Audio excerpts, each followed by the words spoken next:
The Orient Blu-ray 2, to me, is the much needed and much improved Orient lineup of divers. Still retains that beautiful blue reflective dial and a sunburst pattern.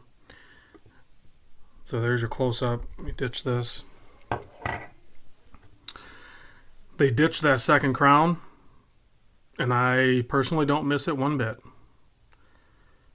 This one did not come on the bracelet. I bought this used. This came with their rubber strap with the dolphins on it, and I do like this rubber strap. I'm a bracelet guy, and the Orient bracelet is fine. I've had them in the past. This strap is better than the Seiko old standard rubber, but I think the main reason I bought this one was because it's so affordable, especially in the used market. I don't even remember what I paid for this, but I got it on a buddy hookup from Cameron out in Utah. So, I mean, I had a little bit better hookup than maybe a standard used one, but even new on Amazon. You could go on Amazon Prime right now. This watch with the bracelet, I'm looking at it here for $178.72. That's with Amazon Prime. And that's, free shipping and all that. So it's already like a killer value. And this has been compared so many times in the past to the Seiko SKX because they were at about the same price category. But now this one's cheaper and it has the better movement than the old Seiko 7S because this has more features. So now this is more in line with like the Monster, I guess.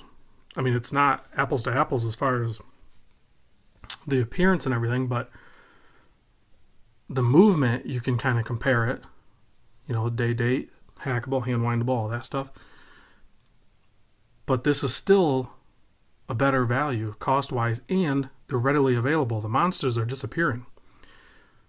So this thing, in my mind, is becoming like one of the best entry-level automatic diver watches you could buy is the Orient Ray and the Mako in the second generation. To me, it's a no-brainer. And Bruce just looked at this one too, this actual watch. So, you can check out his review too, which is, he did a great job on it. You can tell everything he said is true. The bezel is stiff. I don't know if you can hear that, but it's very little play. I mean, it works. The measurements on this, I went off a little bit, is very similar to, say, like my Omega Seamaster. You're looking at like 41.5 millimeter. Then the thickness, you're looking at 13, these are accurate measurements that they actually have on the Amazon. Lug to lug, you're looking at 46.2, and then it has a 22 millimeter lug gap there.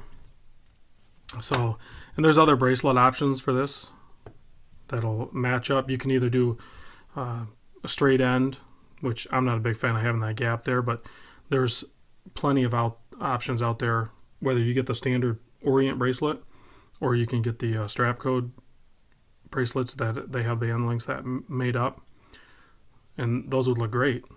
I've yet to see this like on a Jubilee. I don't know if anybody makes one of those. That would be kind of cool. But personally, the Makos I had in the past, I threw it on a mesh bracelet. I thought it looked great. And my favorite one is actually the Mako, where it has the the 12. There's no 3 there because of the day-date, and then it has the 6 and the 9. I don't know. There's something about the dial aesthetics of that one I prefer more than the Ray. But this one is such a clean, great design. There's not a whole lot of clutter on there. You have the water resist 200 meters. You have the applied Orient logo, and then the Orient and the automatic is printed on there. And then you have the day-date, which I'm a fan of.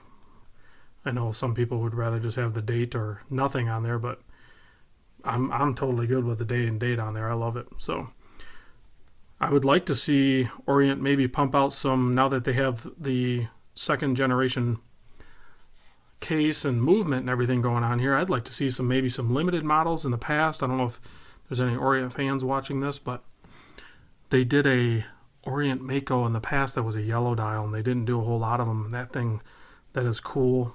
I'd like to see maybe some limited models of these, some funky colors, and maybe even do some different bezel options. And then these are, you can mod these too. There's a Mark over at Average Bros. He did some cool mods. He's got a coin edge bezel on it and different inserts, and so I think you have infinite possibilities here. These are readily available. They have the better movement than the SKX, and personally, I like how this is more of a traditional angle on the bezel, so it just fits under cuffs better. And then you got a slight chamfer on the mineral. There's no bevel on this. But you could swap that out, or I've scratched some of these in the past where I haven't scratched the Seiko Hardlex, so I wasn't sure if this was a Hardlex or if this was just their own mineral crystal. I'm thinking it's not Hardlex, because Orient's owned by Seiko. But I like this bezel. I think I just want to see some funky colors. I want to see some yellow, or I wish they would be more bold and just be more risky. The blue and the black and everything looks great, but it's just not, it doesn't pop. I like, you guys know, I like the Orange Monster, so I'd like to see some chances taken, with the lineups. I think they'll sell all right, especially if you do maybe even some limited production. That always seems to work. So there's a quick look at the Orient Ray 2, and I'm a big fan. I think the price is great, the availability is great, so definitely try one. I can throw it on wrist real quick if you guys want to see what it looks like on a 7 1/4. And that was part of the reason why I kind of got away from it. I felt like they were too small. But honestly, I don't know. You kind of evolve a little bit, and and I know it's hard to get a good perception when it's so close, but if I throw this on a mesh, it's really comfortable. And there's definitely, you can see with a 7 1/4, the lugs don't come all the way down and stuff. So it's a little bit smaller than I'm used to, but I still dig it. And for how much I paid for this one, I'm going to go ahead and keep it around. I think it's a good watch to compare to others because of the crazy value of the cost on it. It's just unbeatable, and it's keeping great time too. So, and then when you get this thing in the sun, man, that dial just looks great. So go check out these Orients.